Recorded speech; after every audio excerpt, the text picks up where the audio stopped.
saddex shay dadka looma sheesheego haddii kalena waa ka shalaanaysaa.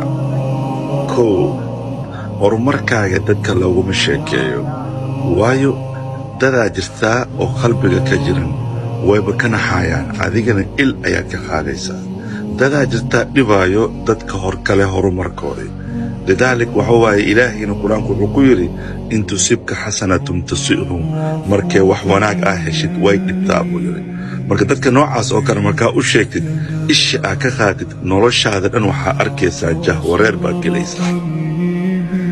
labo, qorshayaalkaaga dadka looguma sheekeeyo, waayo koow waxaa laga yaabaa inaad ilka qaadid hooshii culays ay kaa korto aa qaban weyso.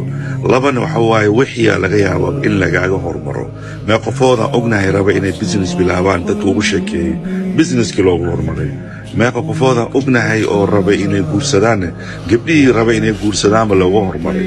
mee qofoodaan ognahay inay guri gataan markay sheekeeyeen intii loo xumeeyey laga dabamaray oo gurigiina laga gatay. lidaalika qorshayaalkaaga ha sheegin. rasuulkuna wuxuu yidhi uqduu umuurakum bilkitmaani, umuurtiina ku wada sidii oo qarsoodi ah, oo kama qaala rasuulullaahi sallallahu alayhi wasallam. saddexna waxa waaye jabkaaga dadka looma sheegto, way ceebabkaaga jabkaaga ah waa la qarsadaa. waayo qofka aa u sheegaysid haddaa beri isku dhacdaan qofka ugu horreeya kugu caynaya waaye waxaasi. jabkaaga markas qarso, waxaana ogaanaysaa wax calooshaadiba celin weysay calool dadoona caluma celinayso. lidaalika sirtaadii aa kuu qarsanaado, intaasaan kuu sheegana. haddii kale wax badanaad ka shalaanaysaa.